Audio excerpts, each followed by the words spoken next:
Sifu Raphael is the founder and host of Coaching Call, Heroes Rising, The Seer Show, and New Tip Daily. He works with individuals, groups, and businesses and helps them find clarity, purpose, and understanding of who they really are in business and personal life.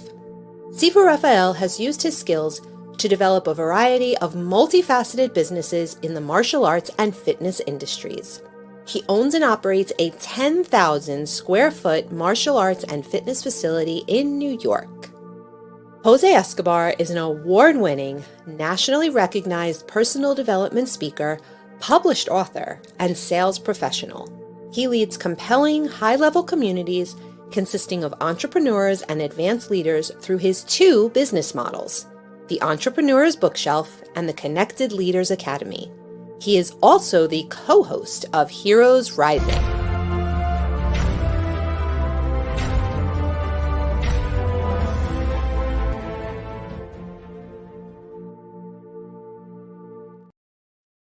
Happy Friday, Jose. How are you, my friend? I'm fantastic. I'm enjoying the beginning of this weekend because today, August 2nd, is my youngest son, Judah's second birthday. So I'm excited about that. Yeah. How are you? How are you? Exceptional, my friend. Getting better every day. And we have an amazing show. I mean, we have two great guys. Let's go ahead and bring them on. Gentlemen, thank you so much for coming on Heroes Rising. I hope you're both having an exceptional day. And I hear the fire alarm. That means that things are getting hot. Or they're going to get hot. Thank you for being here. Thank you for inviting me to be here. So very, very happy to be here as well. Same here, guys. Love it, man. I'm excited. Let's get into it. Yeah. So powering business success, mastering strategy, and soft skills. Let's not forget soft skills. We need those too, right? So who'd like to take the reins for a little bit? And don't forget, we all like 2-3 minutes, and then we'll jump in and so forth. I'd like to go first. Richard, go first. Sure. Let's talk strategy. All right. I do a lot of stuff in my programs. Again, I'm a business coach. I work for a lot of businesses that seem to be plateaued. They're kind of stuck, a lot of them. And what I tell people is a lot of people who start a business, they got to work really hard the first 2 years. They wear a lot of hats, everything, right? They got to keep it going. They got to keep it going, and they got to make money. 1 second, Richard. I'm sorry. I'm getting reverb. Somebody else have anything on? Any other tabs open? I apologize. All right. Sorry, buddy. Go for it. That's okay. I just want to hear what you have to say, you know? Right. Yeah, I heard it too. I don't know what it's from, but it's not from me because I'm a professional. Look at this microphone. So look at that. But so what happens is they really get going, and you got to work hard your first couple of years, right? You're going to put in a lot of hours. You're going to wear a lot of hats. But the problem is, next thing you know, 10 years has gone by. You've repeated the first 2 years 5 times. And that's why you're not scaling. You're making some money.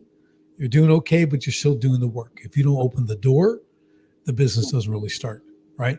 You can go on a week or two's vacation, but you got to call in every other day, make sure the place doesn't burn down.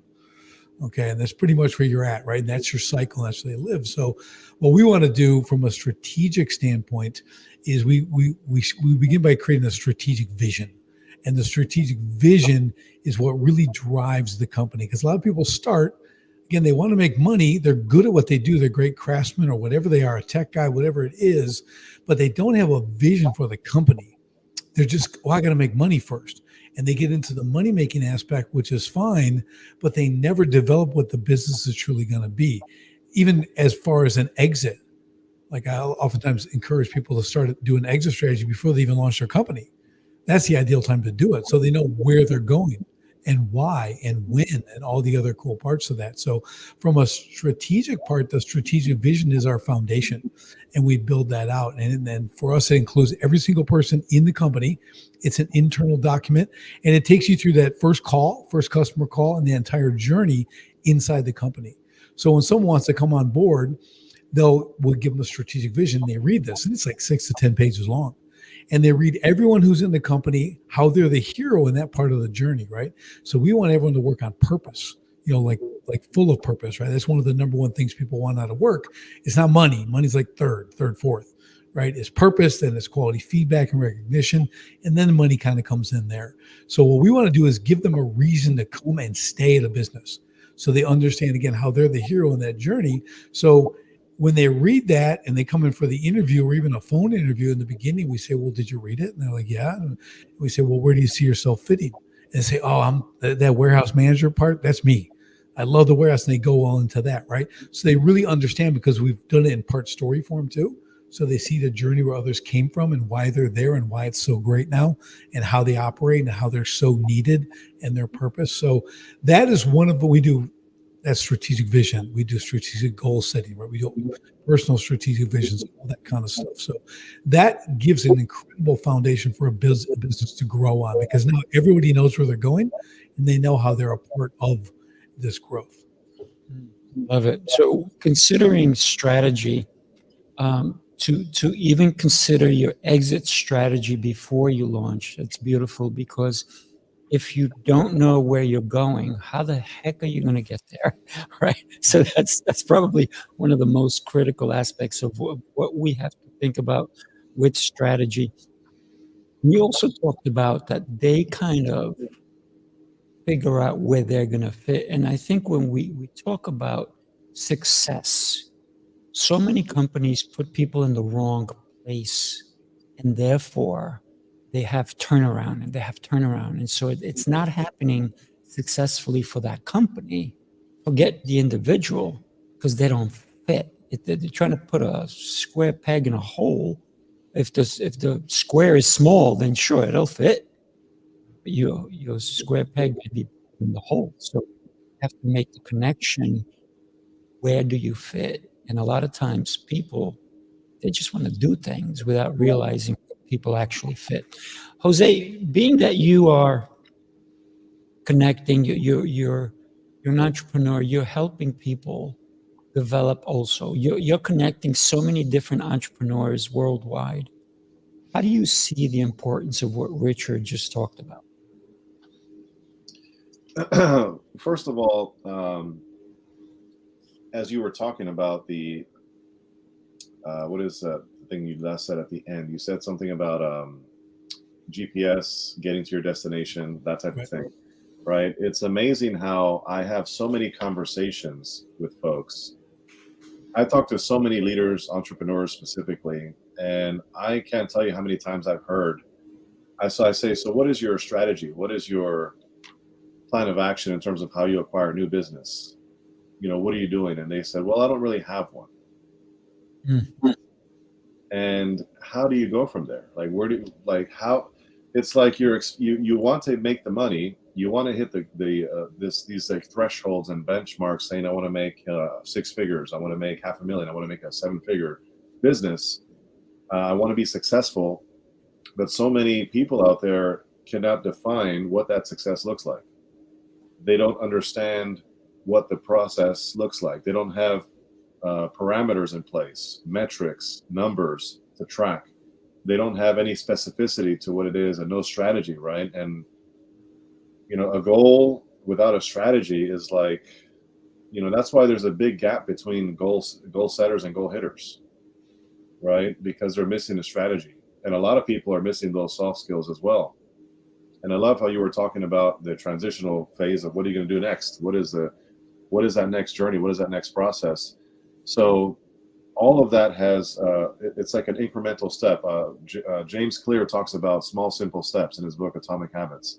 And I love small, simple steps. And that applies to the entire journey, because we need to know what we're doing today in the initial beginning of our business, what we're doing 5-10 years from now, and what we're doing later on as we approach that, retirement age or whatever that is, or hey, that stage where I now pull out of the business and it runs itself, right? I let the business run itself and I have somebody else running it and I just kind of oversee it, or whatever the case is. But again, in business, for me, I don't ever see myself retiring per se. I see myself as just kind of letting it run itself and then doing some other cool things along the way. But that's just a mini thought.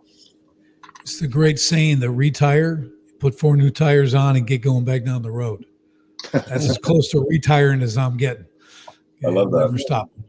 I have a friend of mine who's a billionaire, and he is running 19 businesses. And I said to him, do you go to all your businesses, or which is the ones that you go to? And his answer was, I probably only visit 3 of them. I don't have to go to the other ones. He goes, there's one that I only visit and I don't even do anything. I go because I like that business. And that one makes me money. This guy's a billionaire. And so he turns around and he goes, it's not about the business, it's the people that are running my business. It's the trust that I have in them that I don't even, I only go to 3. And some of them, only one of them do I even go on a weekly basis. And it's just a couple of hours. And the other ones, every couple of months. So if you're running your business correctly, then you could do it, like my friend. You mentioned something interesting about people. Mm-hmm. And this is what motivates me a lot, is the connection to people. How we can build relationship, how we can build something with the person that we're going to enjoy talking to them. We're not just doing a transaction here by this guy that. We become some kind of friends. We don't have to be best friends. We don't have to go to picnics and beers every week, but at least we'll remember each other names for sure. Maybe where we live, maybe what our kids are doing. The more we know, the more interesting it become, and the better the relationship can be as well in the business as well. And to do that, you need to figure out how you connect to people in a genius way, not to be like a cheap car salesperson to smile and wave and just say whatever you think the other person wants to hear. You want to come from the heart and you want to have this curiosity to connect to people. And this is what motivates me to write a book about soft skills and how to connect to people. By trade, I'm a solution architect in cybersecurity. It's a very, very, very technical role. But cyber is very complex and very technical, and there's a lot of acronyms. There's a lot of stuff to understand. And what I learned, that if I want my customers, if I want my peers to understand what I'm trying to convey, that I need to simplify the language. I need to find different ways to convey the language. In some cases, it could be metaphors. Hey, we want to secure your company. We're going to say, let's pretend you have a house, you have windows, you have doors, you have a roof. This is how the bad guys can get in. If we want to talk about security awareness, we'll try to say, hey, think about your kids. Do you explain your kids are going to get lost in the park? What are you going to do? You're trying to teach them in before something happened. I'm a second-time immigrant as well. So language is not an issue, but it's a problem that was for me in the beginning. I also speak very fast, or used to speak very fast, and probably still when I with my friends and very, very close environment. So it moved me and motivate me to write something that's going to be applicable to what's happening right now. Because right now, during the pandemic, when pandemic started, it became very hard to connect to people. When we spent time in the office, we were not on our phones. We didn't have 4 or 5 screens. We were really there and present. Right now, if I call you and I want to talk to you, not even selling you anything, you may say yes, yes, yes, and you're going to be looking on the other screen doing something different. So the idea came, if I can help people to find the hooks, to find the waves, to find the correct way to ask questions, to connect to other people, then they can sell more, they can connect more, and have a much better relationship. Really quick, I want to jump in really fast, if you don't mind, Evgeny. Sorry, Sifu, I'll give it over to you in a second. But you just said something powerful. You said that the communication, right, the importance of how you connect with folks and what you say. Storytelling is powerful, right? Especially when you're giving talks on stages and that type of thing. It's important. But also Myron Golden. I don't know if anybody knows Myron Golden. I follow a lot of his YouTube stuff and material. He has some great books I've read, and just a great coach and mentor. But Myron Golden talks about, and many others have talked about this too, but the importance of taking your language and kind of putting it down to a 3rd grade level, right? So when you're articulating your message, when you're scaling and growing your business and your branding and how you present yourself and show up in the world, you need to communicate on a 3rd grade level. because we use this high level verbiage, we use these acronyms, we use all these like, industry jargon, and the reality is it goes over most people's heads. And the more they have to think about what you're trying to say, the less in tune they are with what you're saying. So really, really powerful stuff. And not just that, think about that we all consume information differently. Some like to watch a video, some like to listen to audio, some like to read, some like to write and understand. So we can understand, and for me, it's part of soft skills, not just empathy, not just emotional intelligence, is to understand how the second person or the other person on the other side consume information. If it's a coaching business, whatever it is we're doing, then we can deliver the information in the ways they want us to kind of be delivered. You're muted, Sifu.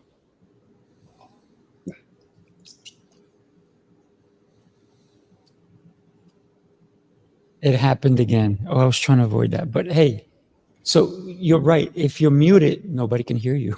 So that's important for us to be there. One of the things, and I'm going to share something with you guys in a minute, but one of the things that you talked about, and you kind of like, you weren't talking fast, but it was kind of like maybe people didn't catch it.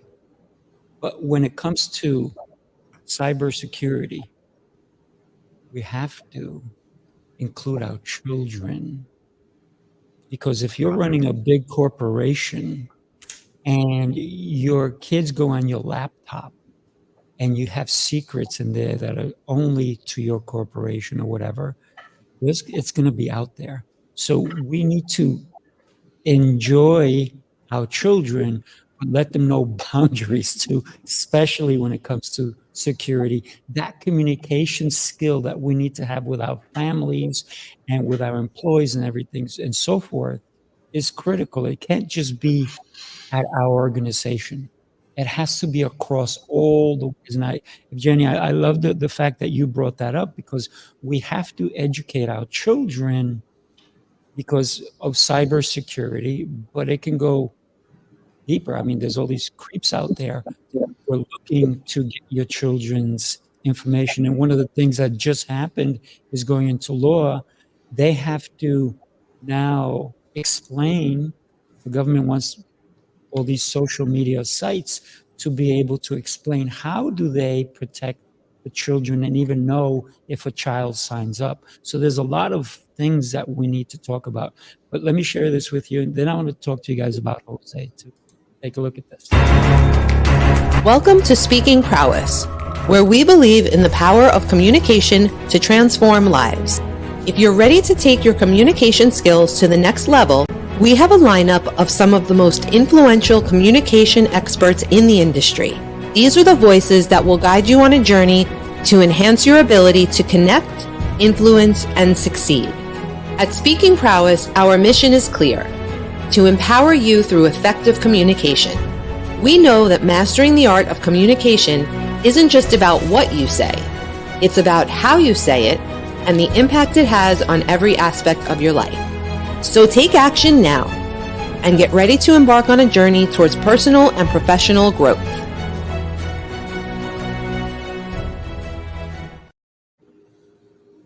So I wanted to bring that so you guys understand what I'm doing, right? Jose's part of it, and Richard is also considering being part of it. We need to communicate properly with everyone at every level.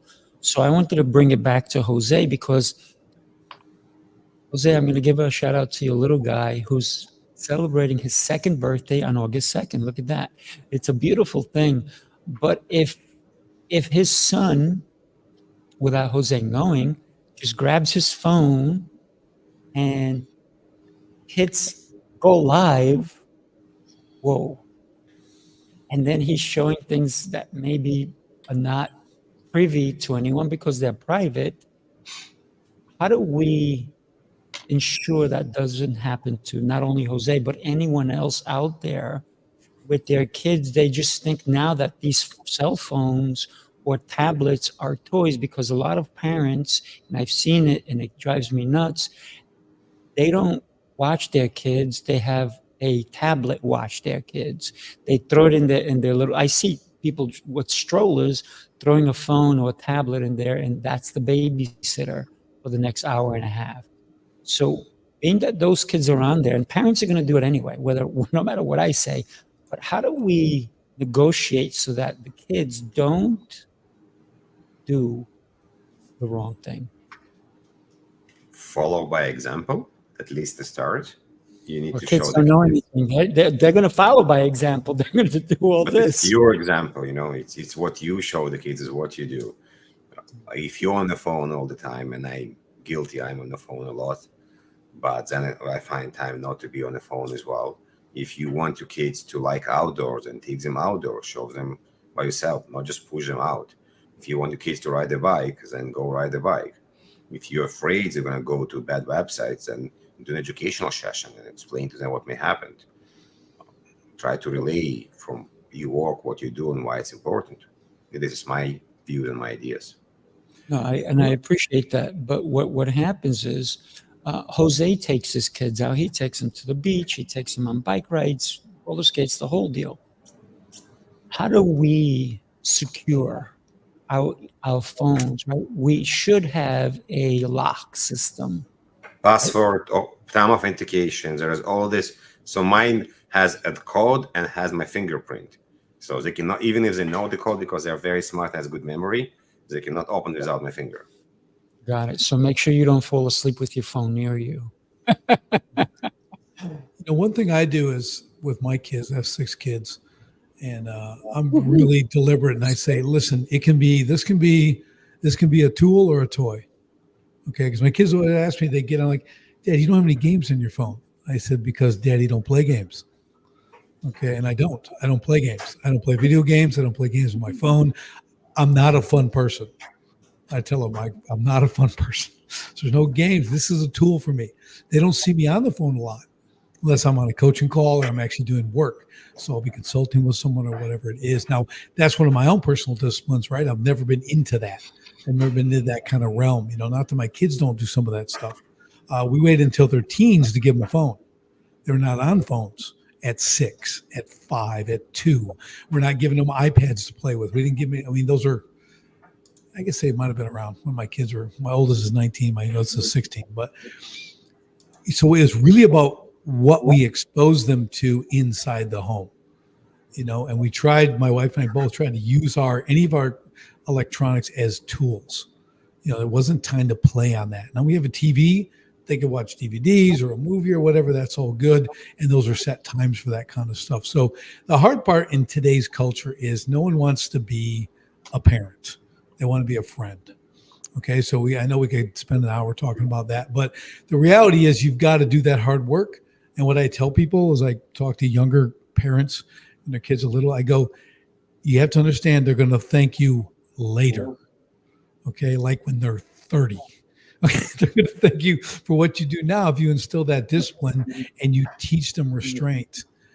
So I know this is like the hard way to do it, and no one wants to do that. They want, like everything else, they want some magic pill or a magic button to push, and the kids can't do it. Now, obviously, you can control access with facial recognition or whatever you want to do, and that's all a good thing as well. But it really is being more is caught than taught with kids. They're only going to do what they see. Okay, they're not going to do what you tell them. They're going to do what they see you do. Like Annie's saying, we go outside, we do stuff.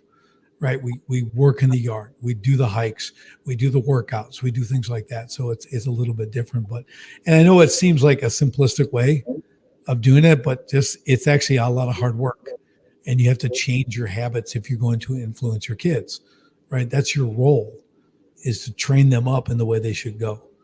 Right. So if you're not willing, if you're going to play on your phone all the time, if that's your distraction, you're scrolling with one thumb, if you're the one-handed worker, like so many kids are today, literally like working, going to a Starbucks and they're scrolling on their phone and mixing you a drink. You know what I mean? It drives me crazy. But you have to lead by that example. I'll leave it at that.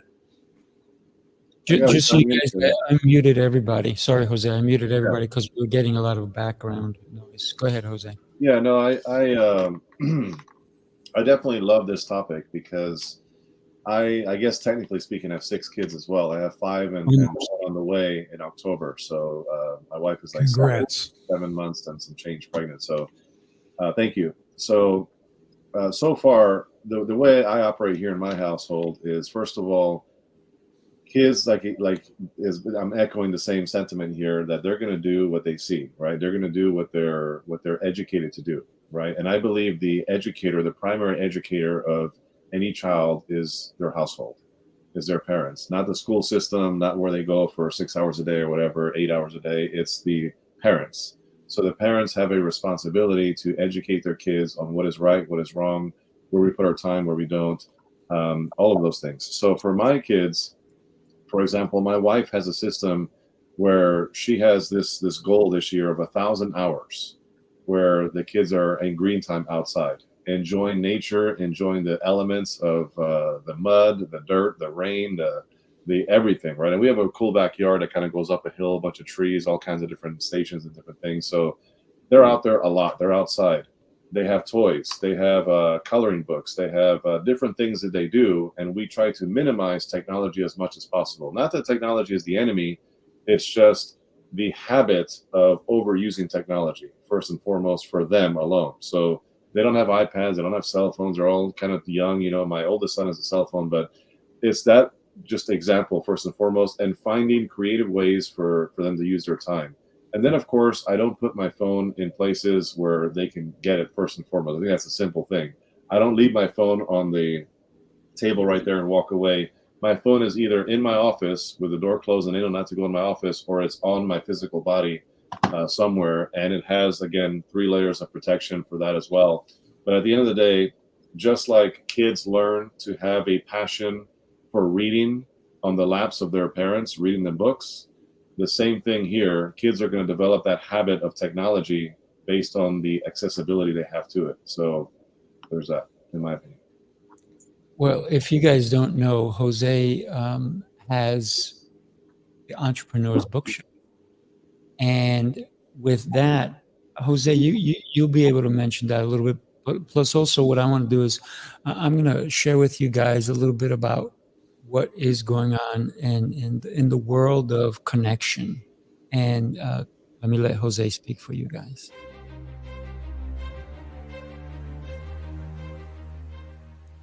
Hi, my name is Jose Escobar, and I'm the founder and CEO of the Connected Leaders Academy.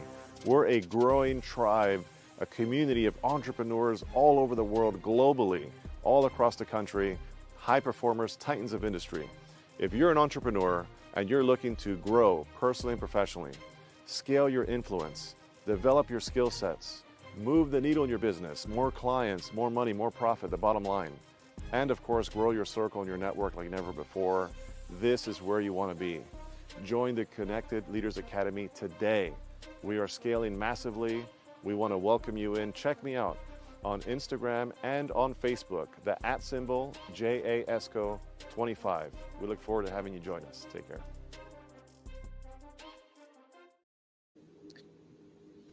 So you guys see all the books behind Jose. One of the things that I love that he does is that whenever he goes anywhere, he looks for bookstores, but his kids are reading there with him. And I love it because he shared so many pictures. And when we talk about kids are following in their parents' footsteps, as long as the parent is taking the right footsteps, I think that really generates the wealth that we can give our children. And Jose, I got to commend you that you are constantly doing that. So with that in mind, leaving the conversation open so we can talk about powering business success and all the things that we're talking about. I think one thing, you guys, is when you talk about books and seeing all the books, like our house, okay, we've homeschooled our kids, right, all the way through. So our last couple are finishing high school now. I got one in the Marine Corps, 2 other 18-year-olds who graduated. I got 2 17s graduating this year, and my 16 will be after that. But books, like people came in. I remember our pastor's wife came over one day because she wanted to homeschool their youngest, and she wanted to get some information and stuff. And she came in our house, and they're at the dining room table, which is the school table, right? Working, and she just stops for a second. She looks around. She goes, "Do I have to have this many books? Because it's like a library." Like my wife just looks at it, and I'm like, "Why do you want more?" And I said, "No, but they kind of think." I said, "Well, we're just readers." we just do that. That's part of what's your surrounding. So it's another thing when kids are surrounded by books, literally like you see Jose there, when you're surrounded by books, you see books, it's part of it. And there's a really interesting thing today.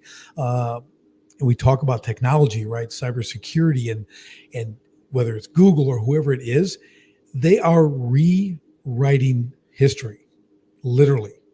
So if you're going to get all your information from the internet, stuff is being changed. You want physical books, the great books, all this. If you want those on your person, and you can literally take something from 10 or 20 years ago and look it up and go, wait, they wrote this and now it says this.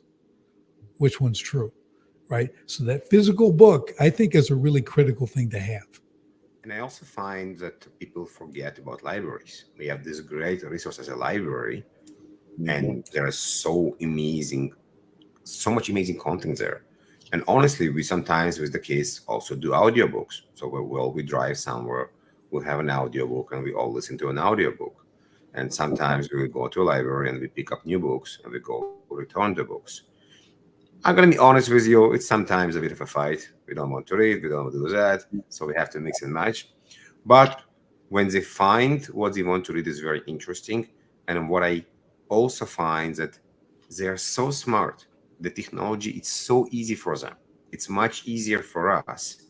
Then in so many cases, they come to the library and say, I want a book about how to build ship or gardening. It's like, why? It's like, I saw it somewhere. Like, okay, why not? I don't have to guide you everywhere. If you have your own interests, then I'm gonna follow your interest and see how I can help you there.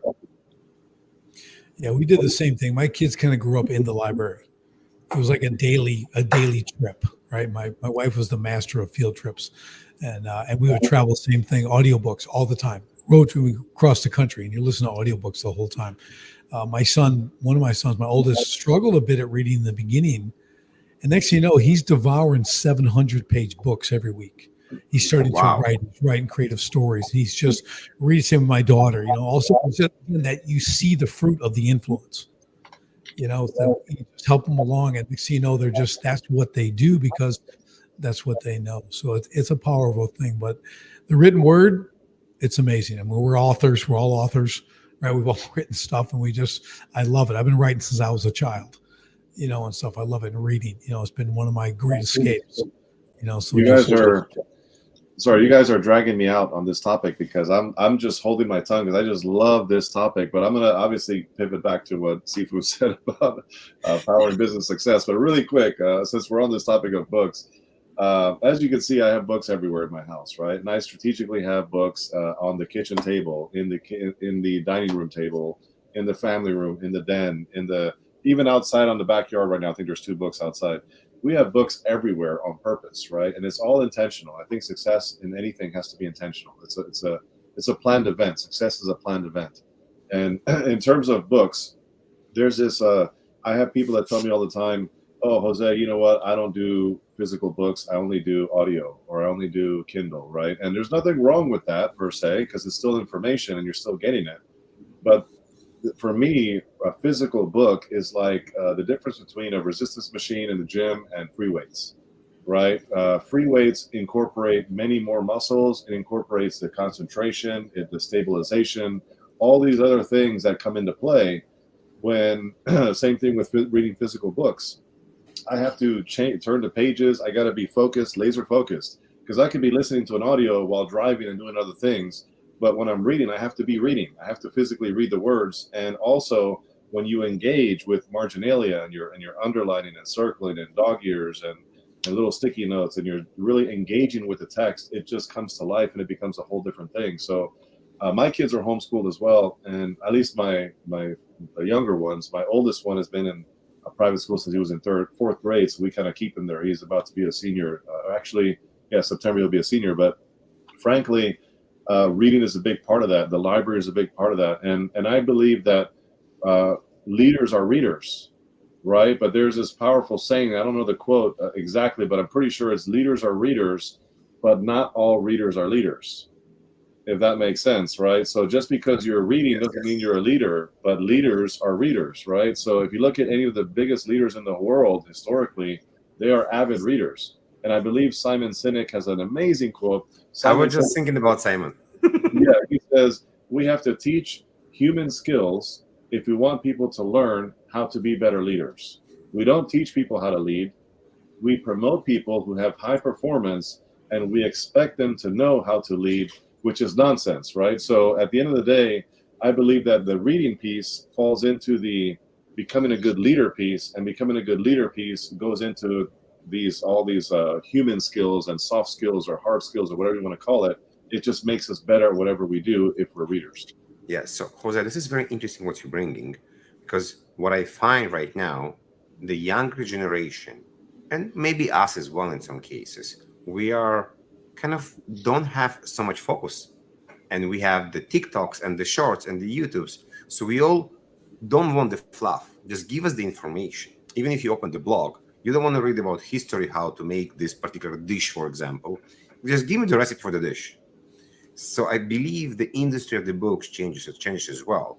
When I was writing my book, and I have an editor that really, really helped me, we decided we want a book to the point. We don't want to tell too many stories. We don't want to repeat ourselves.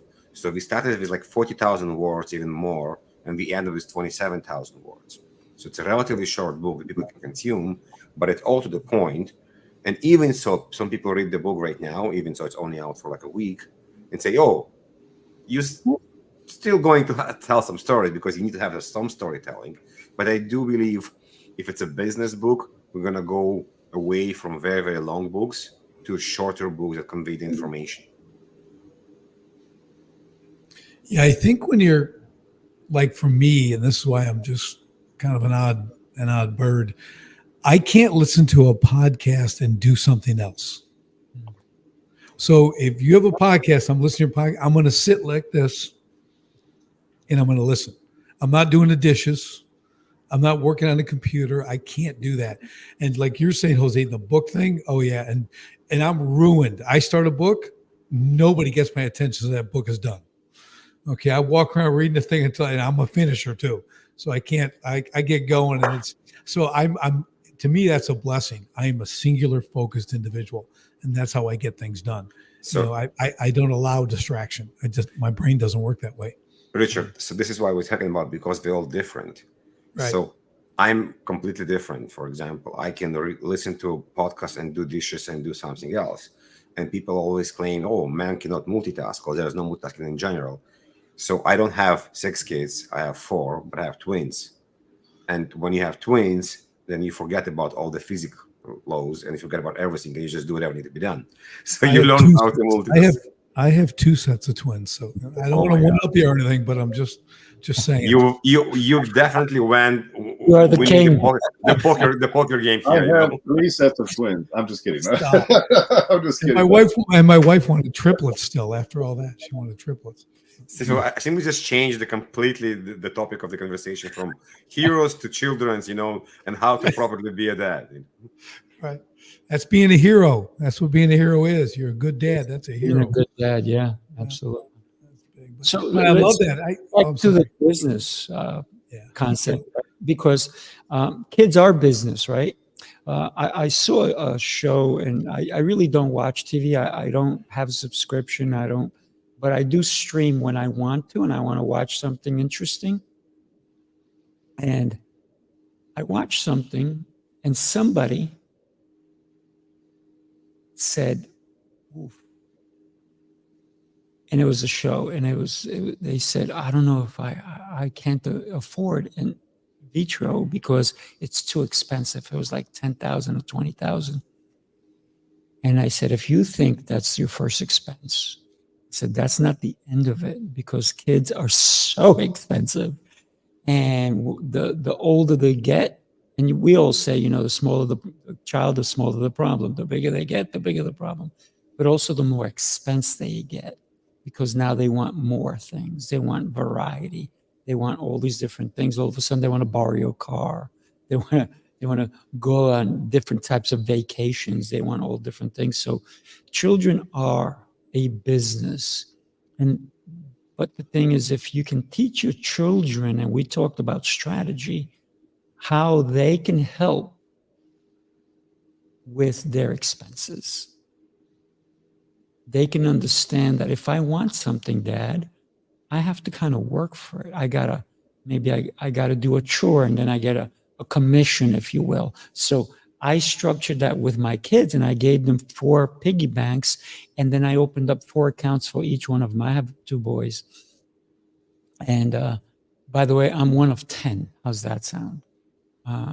I'm sorry. I'm number 10 of 12. I was the 10th born, first one in the hospital, which explains a lot about my brothers and sisters, right? I'm just kidding. But so consider, It explains a lot about you, Sifu. That's what that does. it means that the doctor dropped me on the head, right? Sure. So, but if you consider children are business, and if we don't involve them in the business thinking, then are we negotiating later on? Are they living in our basement or in the attic? My son is 20 years old. My son has 3 super expensive cars. He's got money, and his goal is not the money. His goal is a lifestyle. And one of the things I said to him, I said, you have all these expensive cars. I said, which one are you driving today? Oh, I'm going to drive, the McLaren. I said, oh, okay, cool. And I said, just do me a favor, don't die. But he goes, of course not, Dad. I have so much to go on. I have so much to do. That he regularly posts money pictures and car pictures. And I said, is that your goal? He said, no, but that's a passion. I love it, but that's not it. I just want to be so successful because of all the lessons you taught me when I was 3 years old. You opened up those accounts for me. I still use that theory to continue to purchase all the things I do and to do all the things. And he goes, those are just fun things. That's just one of my accounts. So I told him, one is fun, the other one is tithing, because we need to give back. The other one is saving, and the other one is investing. He goes, Dad, all my expensive cars and all that stuff I do, that's my fun. I said, okay, keep going. Yeah, I did the same thing with my kids. You do have to teach them that. I told them that from the very beginning. So 2 of my sons, both they're 18 and 17, both have 2 cars, bought themselves, really nice cars. And they've been working since they were like 8, right? We started by picking berries at a local farm and stuff and making money every day in 2-3 weeks. And they've been working since they were little, earning money. So things they want. And now at 18, 17, and 16 years old, even, they get all their own, it's all their own money. My one son he's working towards financial independence by 24 years old. He wants to be completely financially free, and now here's the great thing as a parent. So I said, well, I can help you with that.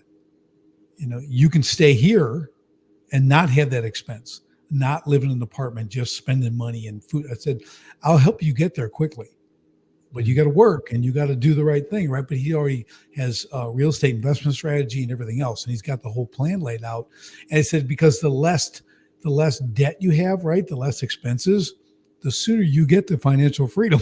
Okay, so you learn once that's taken care of, then you can start to do a little bit and really balance that out. And when they grab a hold of that, again, it's like your son, Sifu, they understand how to operate, right? And they can have my son, again, he's got 2 cars, paid cash for him. 20,000, 5,000, stuff like, they've got this stuff and that's great. They're earning a lot of money now because they understand work. They're a high value to an employer because I've taught them that way, right? I mean, I teach businesses how to be better businesses. So I teach them the same thing. I have a video when they were like, I think he was like 3 or 4 years old. We're making snow caves. There's a huge drift in the front of the house. We're making snow caves. So this one I'm telling you about, once financial free, he's on like his 3rd one, right? He's dug 1, 2, and 3. I said, now I got it on video. I'm like, Augie, you see how this is? Like, this is smart. See, you live in one, you got 2 others, right? He goes, yeah, you rent those out. I want you to rent those out and get that income. Right? He goes, okay, he's shaking his head. It's like 4 years old. I mean, it's snow. It's like 10 degrees out. I'm like, this one, now build another one. Build another one. And he did another one. I keep building it. That's what you do. You keep accumulating assets. And that's been our conversation for, 14 years now.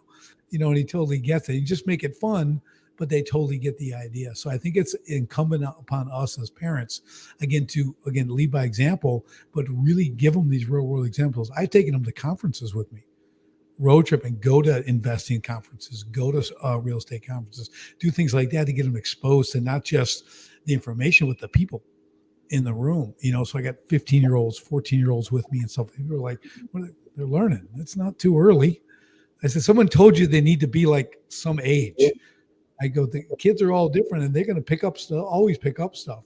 But the sooner you can get that good information in their brain, the better they're going to operate. They just operate at a different level. It's really great. I love these conversations we're having here. It's some of my favorite topics is kids and books, but it all kind of relates to the same thing here. I think the same direction. But in my case with my oldest son, he's 17, as I mentioned. He has been watching from the very beginning when he was young, like watching me always pursuing entrepreneurship, always talking about business and reading books and watching, taking courses and programs and going to seminars and boot camps and masterminds and hiring coaches and mentors, and saw all of this stuff over a number of years. And then eventually I launched a business. And he said, he's like, when is this business that you're doing going to start, taking off? And I said, well, once it makes a profit. And because he said, because I had a business, I had an LLC that I established, and I was excited. This was a few years back, and I had this LLC that I established. And he's like, oh, you have a business now? I said, no, I have a bank account. I don't have a business. I have to work for it, because when you knock on the door of opportunity, on the one that opens up on the other side is work, right? So I said, you got to put in the work, you got to make the profit. So then, things start to show up. So he was watching me and observing me. And it's funny because when he was in elementary school, he was a fifth grade in the Valley. They call it the Valley at his school. And they would just let the elementary school kids all go. He was an all boys Catholic private school. So it was like all boys in the Valley, causing all kinds of hell out there in the forest and the hills, and creating forts and causing drama and whatever, right? So they're doing their thing. So my son started asking me, hey, I want to start a business. What can I do? And again, this is influential. If you notice, it's the influence that he has, right? I want to start a business. Well, what can I do? I said, well, you can get some candy and you can maybe sell it to your classmates. So he started brainstorming. I said, I want you to, brainstorm and get some ideas together and come back to me. So he kept going back and forth with ideas. And I said, you got to make that better. You got to make it better. And then eventually we had this idea where he bought some bulk, the can, what is that? The bubble gum with the, it's like the stringy bubble gum. And then he had a bunch of different versions of the gum. And he would take like a backpack full of this gum to school outside of his regular backpack. And he would come home with half of it gone. In a couple of days, he'd come home with all of it gone, and he'd come home with a wad of cash. And it's funny because eventually we got a phone call from the school, and the school said, hey, listen, we're sorry to let you know this, but, your son has been selling, stuff as candies and all kinds of stuff in school. Are you aware of this? I said, oh, yeah, it's his business. And they said, well, unfortunately, he can't do that. They said we had to shut it down because it got out of hand, because then he had his friends that became competitors. And then we ended up having, during the recess hours in the Valley, there's like 8 different businesses of people selling each other stuff. And it became this like chaotic thing, and people were turning into rivals, saying you're my competitor, and it became a thing. So that whole thing got shut down. But fast forwarding now, he has a aviation business now. He's a photographer for a website for aviation. And he also has a branded merchandise. His company is DMV Flights, and he's now doing prints. He takes pictures. He's an ab geek, is what he calls himself, right? So he takes pictures of planes. He creates these prints and these awesome stuff, and he's like selling that stuff now. So he's well on his way. But it all goes back down to leadership, example, and instilling the right things, and then they're going to do what they're going to do, right? And you just do the best you can with what you got, and then typically it turns out well. I think what a lot of us miss, entrepreneurs included, is, it's real popular to be an influencer now. That's the thing. All these kids want to be influencer, but we are influencers with what we do, how we live our lives as business owners, right? As entrepreneurs and stuff. We are influencing everybody we come in contact with. there's respect is built because most people are not going to start a business. We are a minority of people who are doing this kind of stuff, and people respect that because they may have tried or they wanted to, but they're scared, just like writing a book. You become an author, a best-selling author, people are like, oh my, that's like, 85% of all Americans want to write a book. 3% do, 2%, whatever it is, actually write the book. So when you do that, it's like this thing, and you don't understand the influence you actually have. Now it's easy for us to see it in our children because we get it, right? We have instant feedback, but the people we come in contact with on podcasts, in the world, in the business place, customers, new customers trying to gain, there's an influence and a respect that we have with what we do, especially when we do it confidently, that really makes a difference out there. And when I always hope to just inspire people to take the chance, like you have to just do it. Just if you have that drive, you have an idea, you want to make it, I'll help you get started. I'll give you some guidance. I'll mentor you, but you got to push. Like you said, when you knock on the door of opportunity, work is going to open on the other side. So you have to be ready for the work part because it doesn't succeed without it, right? The only place success comes before work is in the dictionary, right? So it's that whole thing that we have so much power as entrepreneurs, as business owners, to affect change and influence people to do some really great things. It's incredible how many people think that if I just open a business, the money's going to roll in without doing the due diligence, without planning, without even foresight or even climate, if you will. Who's my competitor? And when a lot of people say, well, I have no competitors, that's not true because I have about 1 million competitors and they're all my neighbors. But the thing is, do I bring them value to my clients so that they don't go to my competitors and come to me? So that's what separates me from all my competitors, right? What I do in my business and how I run my business, and when I make people matter, that's when people talk. When they go, why do I want to go to his business compared to their business? Well, because I matter there. At the other place, I'm just a nobody. So I had a client of mine say, I love coming to you. She's been a client of mine about 25 years. She goes, everybody knows my name. I come and I feel at home. I have many businesses. That's one of my businesses. But anytime somebody calls, they're the most important person that I'm dealing with. No one else. So when we consider business, we need to also consider how we're showing up, the things that we're asking. Are we delivering to the highest value? And Richard, you help people understand the value that they need to bring in their businesses. I also know that you don't necessarily like working with startups because they haven't done their due diligence. So usually you work with people who've already had some success, correct? Can you tell us about why that's important to you? Because in the startup position, you have an idea, and there's a number of reasons why. First and foremost, and we'll go right back to your point on value. Okay, someone who's just starting a business, whether it's day one or 6 months in, they don't have what I call the scars of business. You got to get beat up. You got to lose money. You got to make mistakes. You're going to do all that. There's no getting around that. Okay, so they can't value what I can bring to them as a coach. Right? So you can't take an NFL head coach and have him teach the 8-year-olds, right? That's not his wheelhouse. He's dealing with highly fine-tuned athletes who understand the game, have all the skills. He's bringing that little bit that's going to make them that much better.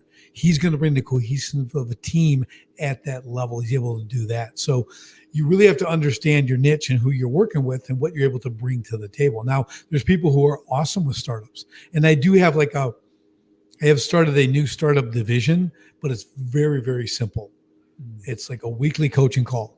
Like you get on it and you can ask questions and we solve problems and you keep going that way. You start, it's very inexpensive, low barrier to entry, because you also a startup, you have no money, right? So and that's just reality. And there's nothing wrong with that. That's actually where you should start. Because if you could do it with no money, imagine later when you get capitalized what you're able to do, right? So a lot of different parameters to it, Sifu, and I'm glad you asked, because it is important to understand when you begin a business, what you're going to go through. You better have some serious perseverance. You better be able to take a punch, okay? Because it's coming, and you're going to learn and it's just, there's no way around. But man, if you just stick it out, you get to the other side. It's amazing, and you never go back. You become like us. We're unemployable, right? Okay, never work for anybody. We're doomed. We're doomed to work for ourselves for our lives, and I like it that way. Yeah. One of the things, and Jose will understand, is that martial arts teaches you the concept of getting up because you've been thrown. You didn't even fall. You've been thrown 50, 100 times consecutively, and you get up and go, let's do it again. How can I do it better? So it's that concept of constantly learning, consistency in learning. And I think a lot of people forget the fact that, man, it's a tough day today. Well, wait, you still have tomorrow to deal with. Let's not forget tomorrow. So get through today, because tomorrow is going to bring new challenges. The whole thing is, and Jose has, and so many of us have morning routines, evening routines. I have afternoon routines. I have a routine before I do so many different things. And the whole concept is, what did I just learn? And how can I use that to hit my next challenge, to hit my next roadblock? Do I need to bring a sledgehammer? Do I need to bring a drill? Or do I need to bring a bulldozer? What are the tools that I have, right? Because listen, I'm not going to put together a fine piece of furniture with a bulldozer. I need the specialty tools to do so, and I know because I own a wood shop. So for me to build something that's going to not only last but be beautiful, I need the right tools. So having the right tools is probably the most important thing for anyone, whether they're just starting out or they're revamping what they already have. What are your thoughts? Anybody can jump on. Well, I think it is a critical aspect. And when you talk about tool accumulation, I was speaking with my son about this just the other day, one of my 17-year-olds who has $15,000 in Milwaukee tools at 17.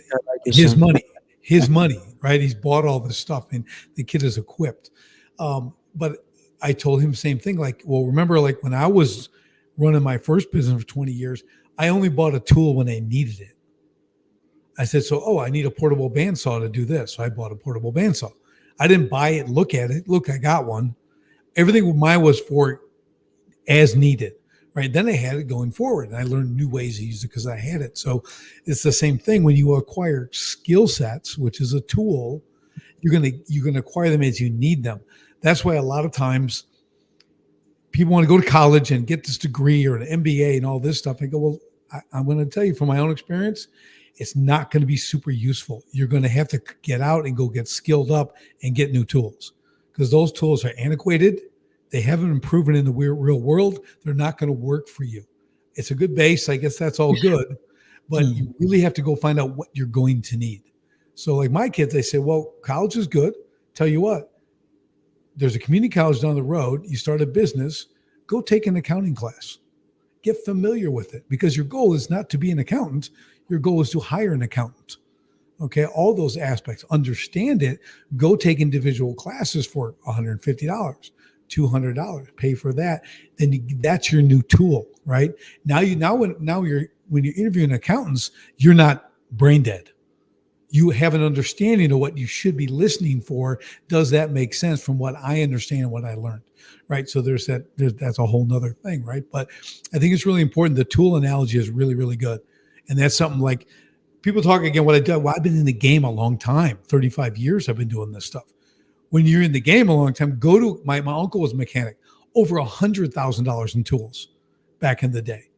You know, the Snap-on guy cruised by every day and sell him a new screwdriver like every week, right? But these guys invest in their craft, whatever the craft is. It can be technology, right? Same thing. You're probably buying software, buying other tools. You got to learn stuff. You got to get accredited. You have to learn the next thing, go to the next conference. Those are all tools. So I think it's an awesome analogy. I know, Benji, you have to go, right? Fortunately, yes.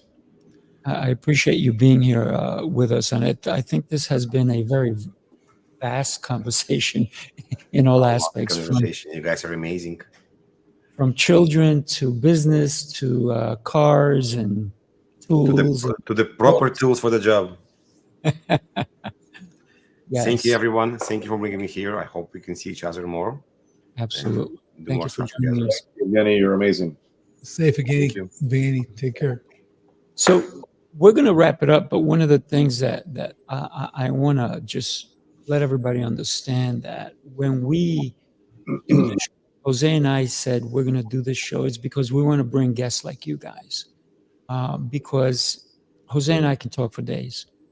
But when we bring even different perspectives, and I think that's one of the things that we have to do, and this is why connecting with as many people as you possibly can, but only with people who are going to make a difference. And when you connect with somebody, I think it shouldn't be about, hey, what can you do for me? More of, what can I do for you? Because when you show up as a giving person, people will see that, and then they'll recommend you. So that's my take on why we do this show, is to impact the lives of the people who listen to us, and maybe even to give them a nugget here and there. What are your thoughts, Jose? I guess my ending thoughts on this whole thing, absolutely. First of all, I love hearing other perspectives, because I always, whenever I come to these, I bring my notepad and my pen and I start taking notes. We're always learning. We're always in the lab, right? We never arrive. And tell me the person who's arrived, and I guarantee you they're full of something, right? The reality is that it's a lifelong learner journey in business, right? We are always thriving to improve. We're always thriving to achieve more, but that comes with staying in growth mode. So I love when we bring amazing guests like Richard and Evgeny, because we're learning. Iron sharpens iron. That's what this is about, right? So my final thoughts here on everything we talked about is that John Maxwell, I'm a huge John Maxwell guy. I got John Maxwell certified back in 2022. I've been reading his content, following him for a long time, and very connected to his circle. John always talks about having a growth plan, how we all need to have a growth plan. And the day that we stop growing, we will soon stop leading.